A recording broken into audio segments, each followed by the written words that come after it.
I'm Roger Baker, Executive Director of the Stratfor Center for Applied Geopolitics at RANE, a global center of excellence for geopolitical intelligence and analysis.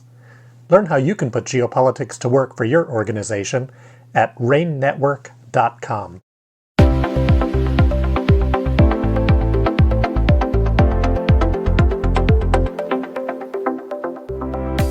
Hello and welcome to the RANE podcast series. In this episode, founder of RANE, David Lawrence, sits down with Dr. Mark Gold to discuss one of his recent articles titled, "Is Sugar Really Poison?"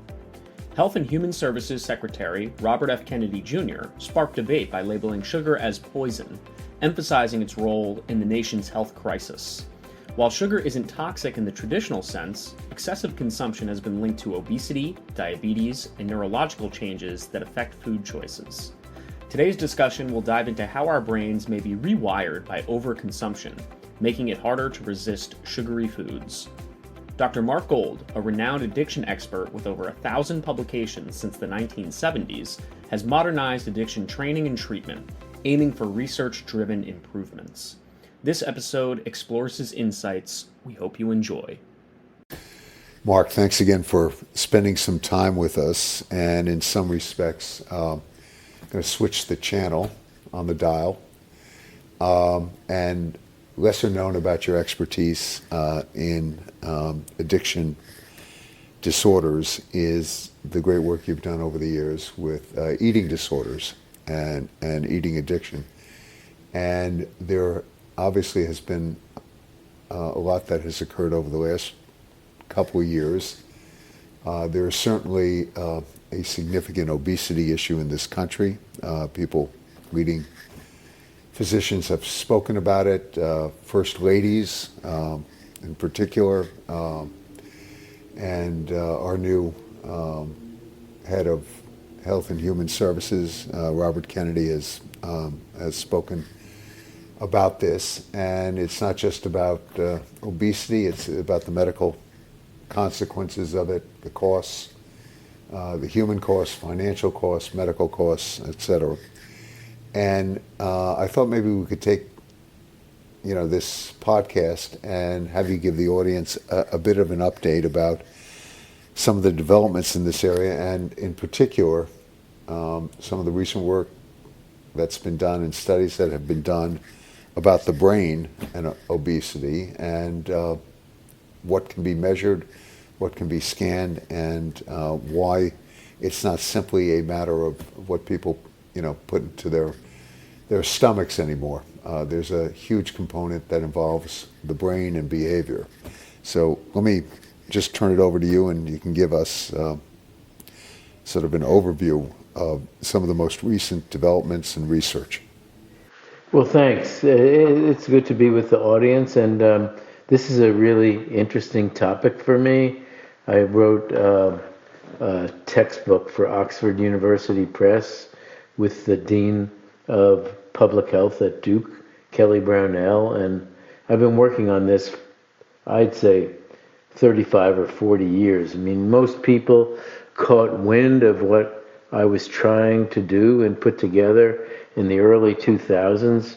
In fact, we had a conference of people working in the area of food and sugar and processed food, which was called the Yale Historic Conference on Food, held at Yale University in 2007. But I had been working for a long time before that with Bart Hubbell at Princeton on the similarities between classical addictions like to alcohol or heroin and sugar. And this gets, so it becomes current because in April, our new HHS secretary, Robert Kennedy, said sugar was poison and Americans need to know that it's poisoning us. And there was all kinds of discussion about this, like, is that true? Is that false? And so I wrote an article about this, which is posted, and you'll post it and people will see it. But I think I started by saying, this isn't unreasonable. normally when people talk about poison, they mean fentanyl, which we've discussed here, which you take a dose and you die immediately. Or arsenic, which someone feeds you and you slowly die. But there's a principle of toxicology called Paracelsus principle, and he was a scientist who tried to explain toxicity. And he said, it's not the drug, but the dose that makes the poison. And so if we think about that, that means that you could have a little bit of sugar, and it's not a poison. But you could have a lot of sugar, and it becomes something else. And so the idea that 30 to 40% of all American teens are diabetic or pre-diabetic alarmed Kennedy, and is a really good point, and says that something is going on that's important and we should think about. So this is just a really ripe area for someone like me, because when you talk about sugar, you could also be talking about alcohol, because alcohol is fermented sugar. And that's how I kind of got into studying both of them, was the green vervet monkey of St. Kitts runs around looking for fermented sugar cane, and really people have used that as an animal model for alcohol use disorder. And funny story, early on they gave these monkeys shots used for alcohol use disorder, and the monkeys reduced their seeking and use of fermented sugars. So there is a brain common pathway that would involve sugar and alcohol and other drugs. And so in habitual overuse or overexposure, you could see that a toxic consequence might be obesity or fatty liver disease or cardiovascular complications, in the same way that alcoholism might cause liver disease and other problems. We showed very early that animals would self-administer in a laboratory sugar as if it was a drug of abuse, and similarly lose control over highly manufactured foods, again on the basis of its effects on the brain. Not because it is true there's a taste aspect and a hedonic pleasure aspect, but these drugs act on the brain, and we've been able to show that. So I asked a bunch of experts in this column, what do you think about what Secretary Kennedy said? So Princeton professor Nicole Lavina said sugar binging, he's right, it changes the brain, you get tolerance to it, you get withdrawal if you stop it, and in her laboratory, she thinks sugar in certain doses can be as addictive as cocaine in certain doses. So back to this Paracelsus proclamation, cocaine in coca leaf chewing is not considered addicting. Cocaine in coca tea consumption in the Andes by the indigenous people is not considered addicting, just like cocaine in the original formula Coca-Cola was not considered addicting. On the other hand, once you had cocaine hydrochloride as a patent medicine for toothache or hemorrhoids, you had addiction all over the place. Ashley Gearhart developed a scale, the Yale Food Addiction Scale, and this scale says certain foods are more addicting than other foods. The most sugar-laden foods, the most fatty manufactured foods are the most addicting. And as she said, you can't make people addicted to vegetables because there's no reinforcement possible to that. A UCSF professor, Robert Lustig, who wrote the popular book Fat Chance, he's taken our work and said sugar's just not empty calories, it's toxic calories, and many consider him to be the source of much of Secretary Kennedy's feeling about sugar being a poison. And he said, poisons can be low or high dose, acute or chronic. Sugar is a high dose chronic toxin, but it's still a toxin.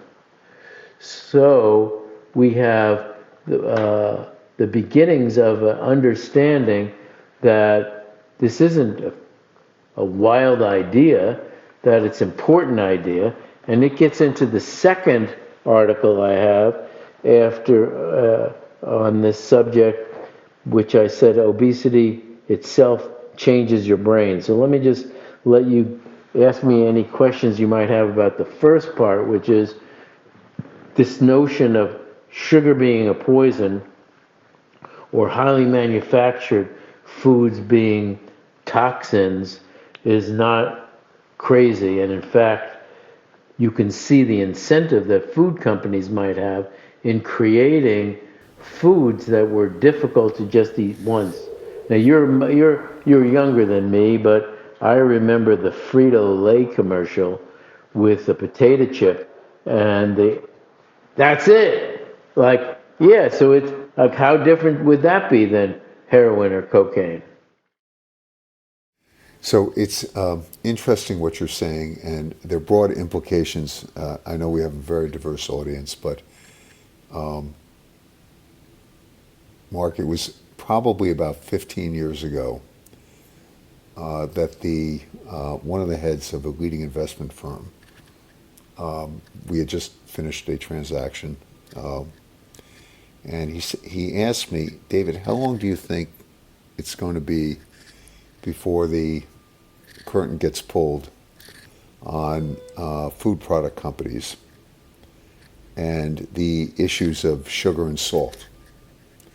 And he was raising it in the context of not just the regulations and the medical research, but really it was in the context of plaintiffs' class action involving everything from, tobacco, some of the things that were just starting around other, what I'll refer to as safety-related issues. There had been asbestos settlements, and the opioid litigation had not yet started, but there were other things involving pharma. And he was asking the question. He said because he was seeing, basically how easy it is to be. His word. He was not a scientist or medical doctor. How easy it is for people to become addicted to these foods. They're cheap, they're plentiful, and he was asking the question, from a, really from a legal and financial standpoint, actionable. And my answer was, if you saw how long it took around tobacco, that might be a reasonable gauge because of interests and lobbyists and all sorts of questions here. And food is different than tobacco because people need food to survive, as you know, right, as opposed to tobacco. But one of the things that has been coming up, Mark, there's a debate around food assistance programs like SNAP and what that should be allowed to buy, et cetera. And when you talk about sugar and you talk about the potential addictive qualities, can you share with us maybe a little bit about what is measurable in terms of brain activity, how it responds? We've spoken and you've done some great research around, issues of cocaine and heroin and things like that.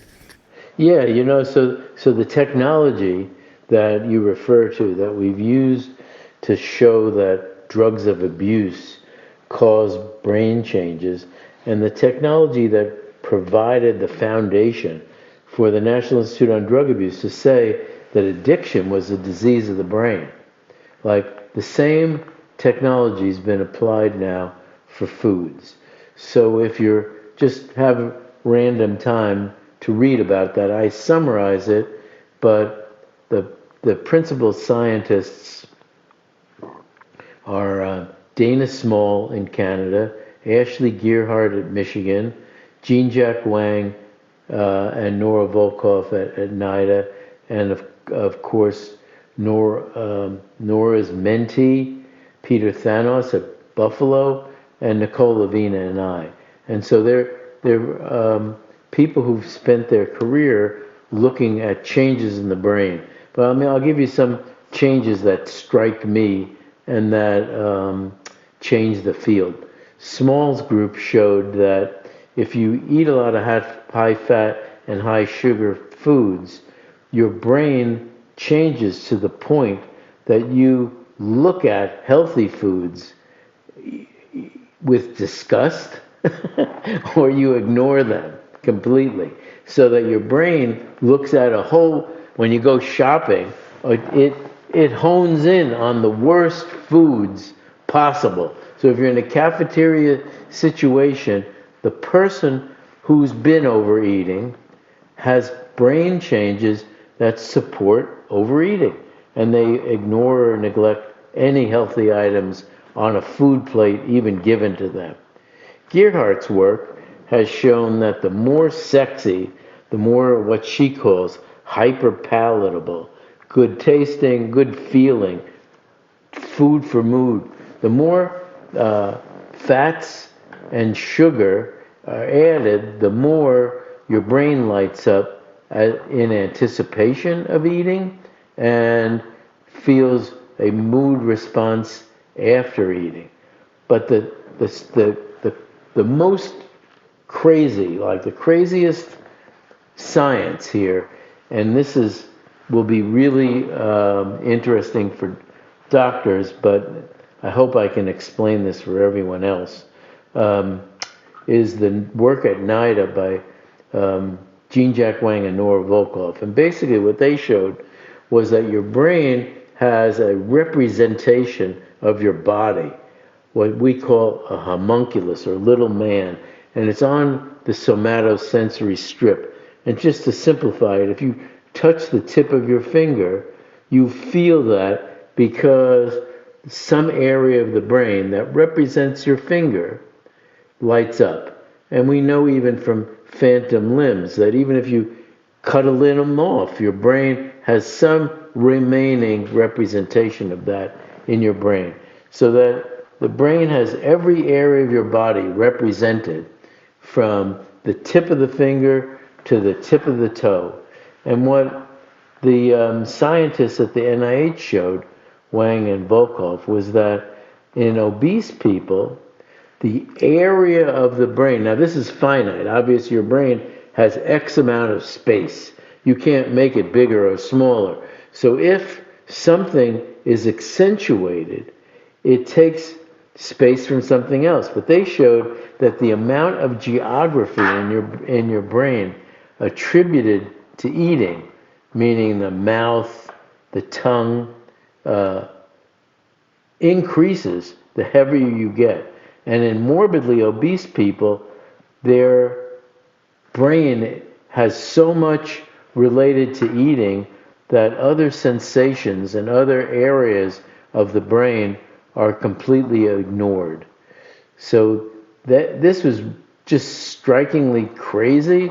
Now, more traditional work shows that dopamine changes just like it does in addiction, and that's fine. But the idea that your lips, your mouth become hyper-responsive, overrepresented, and that the real estate of your brain's sensation becomes dominated by eating and food-related activities, it just shows how relentless appetite, craving can become. And it shows why even something as good in intention and delivery as Weight Watchers would ultimately fail because there would be no change in the brain factors once established that drive hunger, wanting, craving, and needing.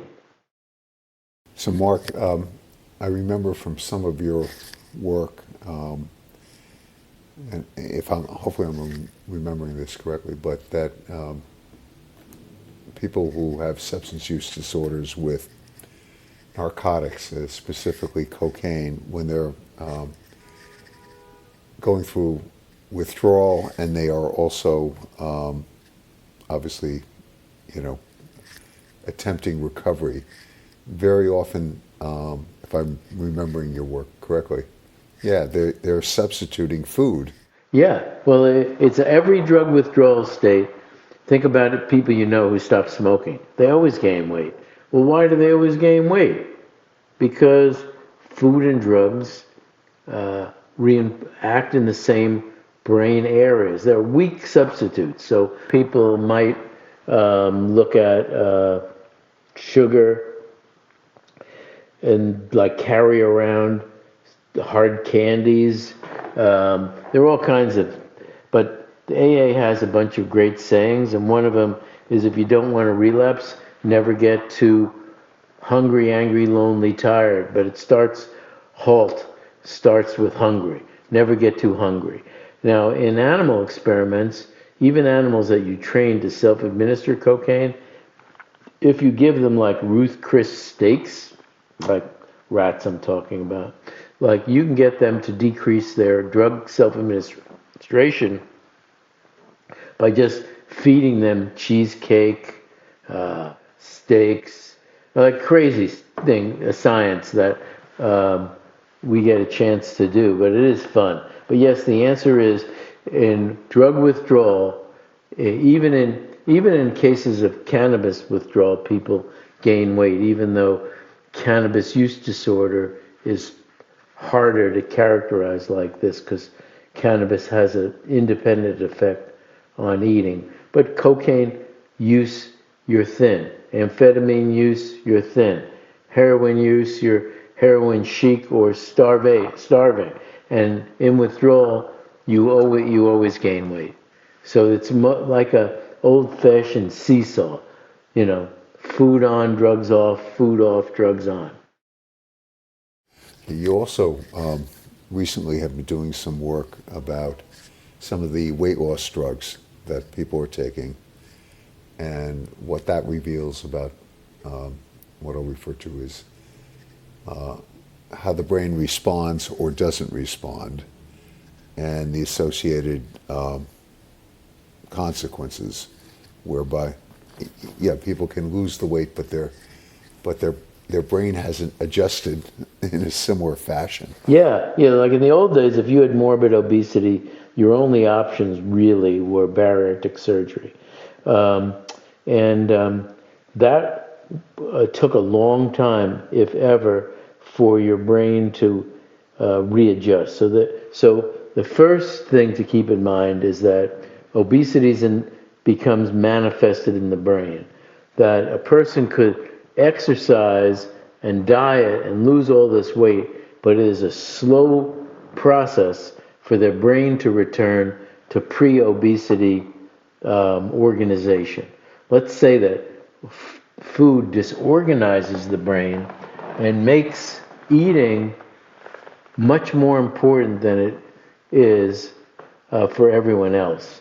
And now on the scene comes Ozempic and the so-called GLP agonists. And now that you have very new data that says that Ozempic, compared to almost anything else, actually changes your food preference. So in this new article I had, Obesity Actually Changes Your Brain, I reference an article that's not published yet, but where they show that these GLP agonists like Ozempic change your food preference so that you eat less processed foods, less sugar-containing foods, crave less sugar-sweetened beverages, and so you have a scenario where you can consider it possible to return the brain back to where it was before. On the other hand, it does appear that if you stop taking these medications, your brain reverts back to where it was before. So we're still not convinced that we can return the brain, the dopamine reinforcement, the somatosensory changes, the food preference changes. We're not convinced that we can return it back to normal, but we think with the GLP-1 agonists, we can change it and then keep the disease of obesity in remission.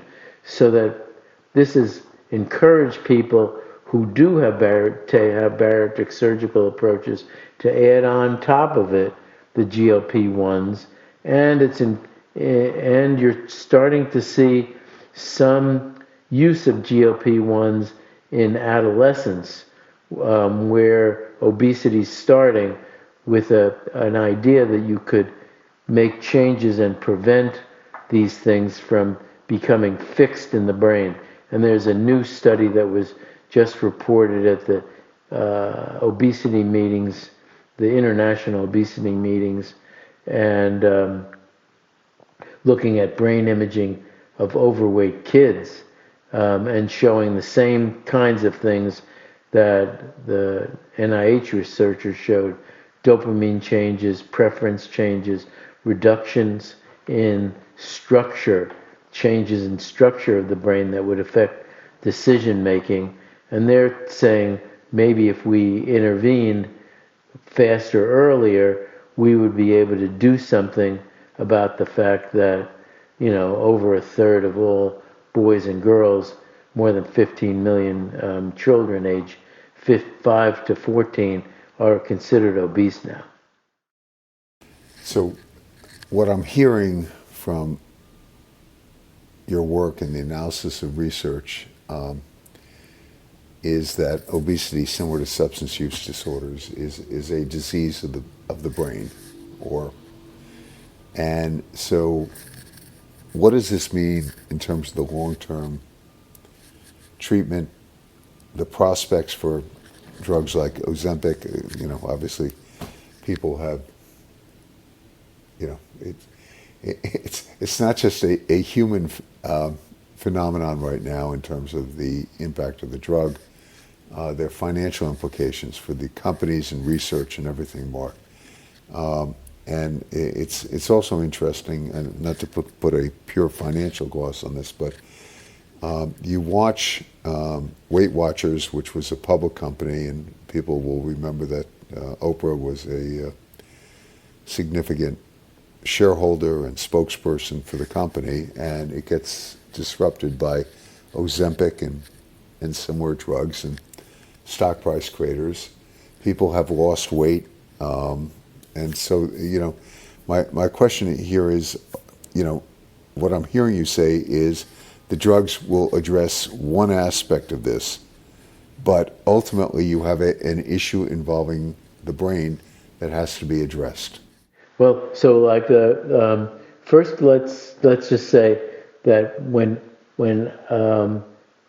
we first proposed this idea that food could be addicting, and I even wrote a paper with Dan Blumenthal, maybe it's 20 years ago, saying that treatments for addictions will be treatments for obesity.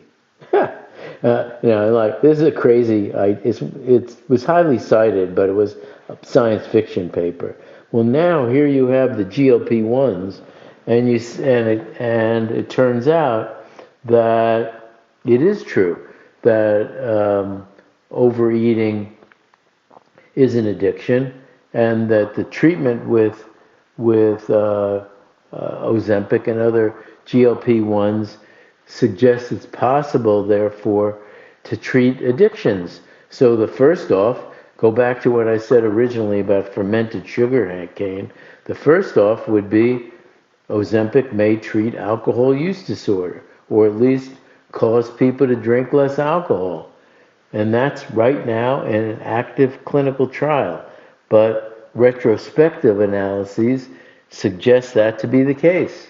Now, this will be a really interesting finding for everybody, because it not only proves this alcohol hypothesis of mine, which was arcane and it doesn't really matter, but the other treatments for alcohol use disorder are rarely taken. And we'll maybe do another podcast on naltrexone or antabuse or acamprosate. But of all these treatments, even though they work, they're rarely prescribed, and they're even rarer for the patient to take them. On the other hand, Ozempic and the GLP-1s, they are taken because you get feedback in the mirror and you get feedback among peers. So the idea that you could lose weight and also drink less is of great public health significance. And I won't minimize that. The second colleague of mine at Yale is looking at the GLP-1s in what we might call behavioral addictions. Like there's no treatment for gambling. There's no treatment for compulsive pornography watching. There's no treatment for a lot of things that have addictive-like qualities but are not drugs and the so-called behavioral addictions.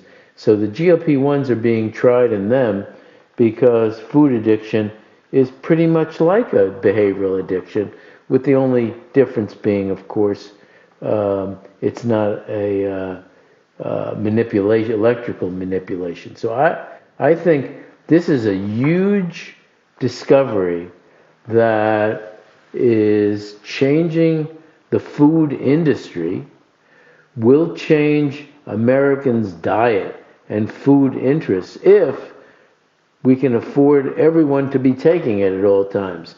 Because the minute you stop, all bets are off. So these are not temporary. They're treatments for life, I think. Right. Yeah. Okay. I mean, but now there's going to be innovation. There's already innovation. You saw that Ozempic they basically get just like we had Prozac and then things related to that.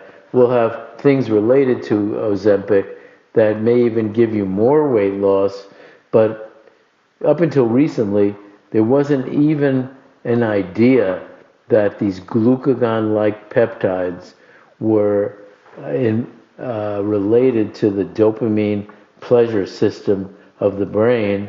And now we know they are. They're partial modulators. They won't eliminate drug use, but they could reduce it, and then you could hear it as a harm reduction strategy for alcohol pretty soon. So just to sort of wrap up in the last minute or so, what I'm hearing from you and the research that you're following and conducting yourself is that there truly is interconnectivity in the areas of substance abuse, alcohol, and food addiction. And these are, in fact, all diseases of the brain and have to be addressed as such, whether with what I'll refer to, whether with specific medications, lifestyle changes, counseling, support mechanism.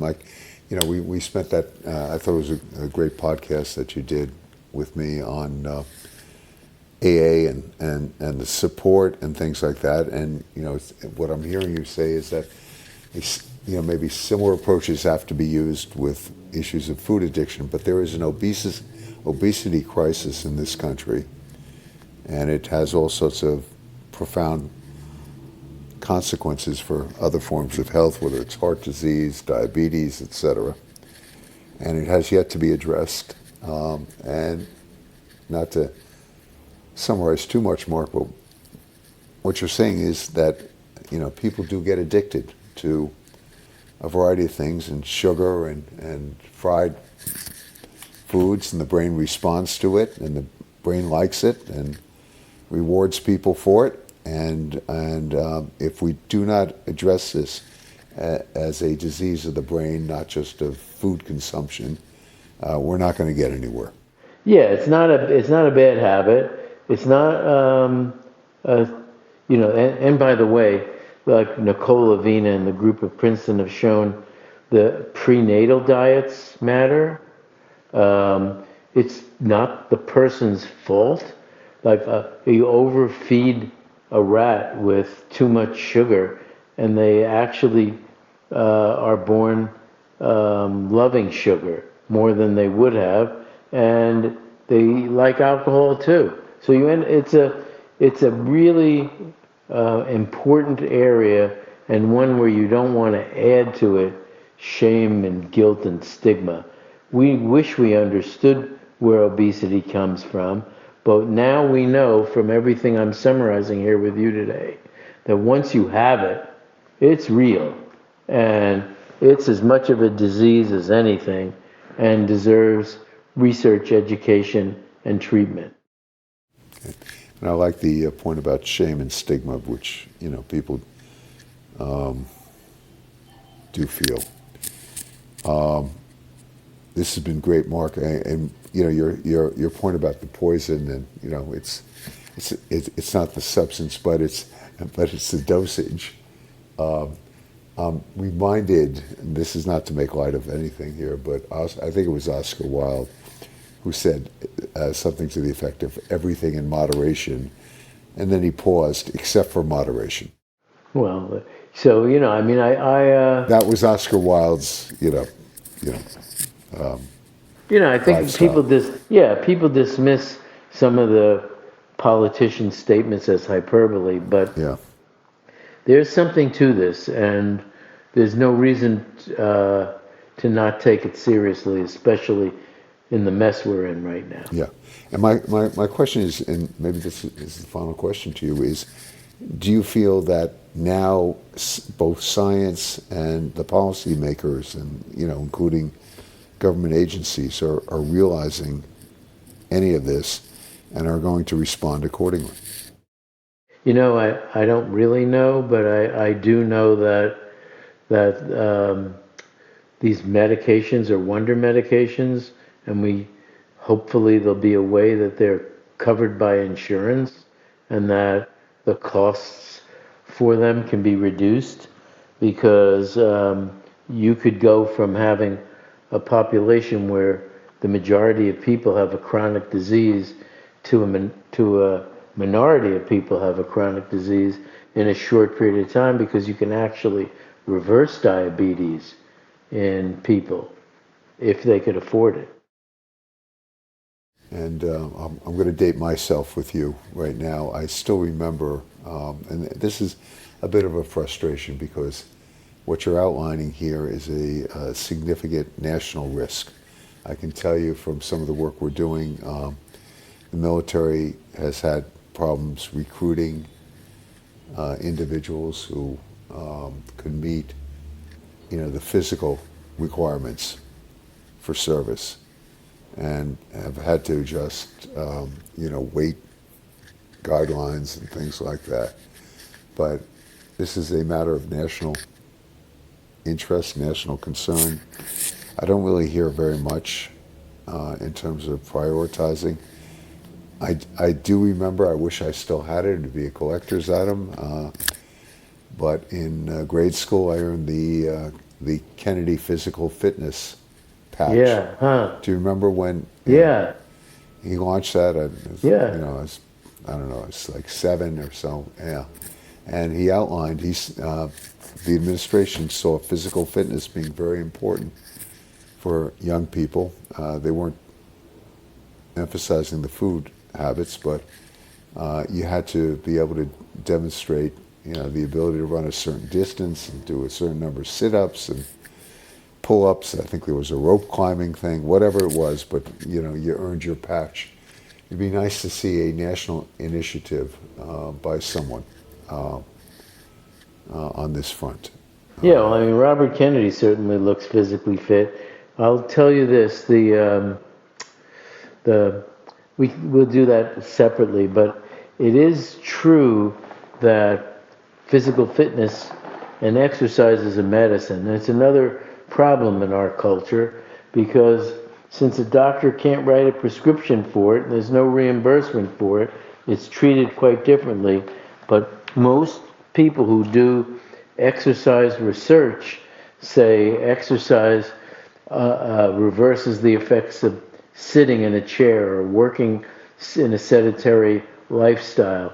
It prevents Parkinson's disease. It delays age-related memory change. There's so many medication-like effects of exercise, in addition to just staying fit and not obese, that we can make a big difference with changes in diet and exercise and eating habits, and change the chronic disease problem in the United States.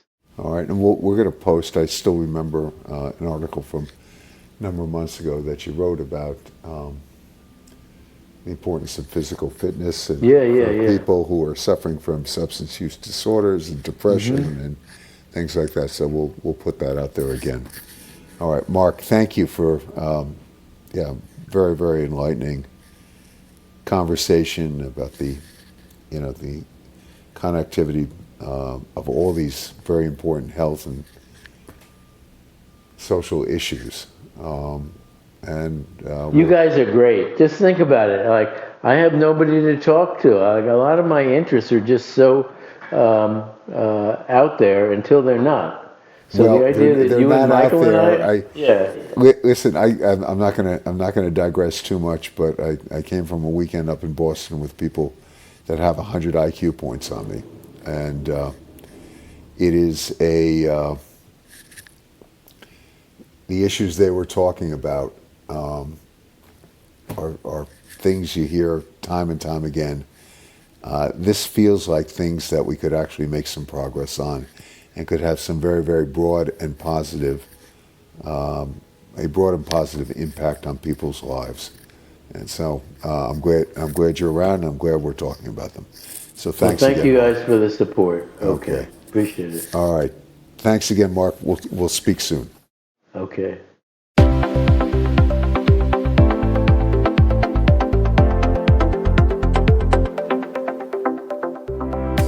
Thanks for listening. Be sure to check out Dr. Mark Gold's full bio and host of written publications at the link in the episode description.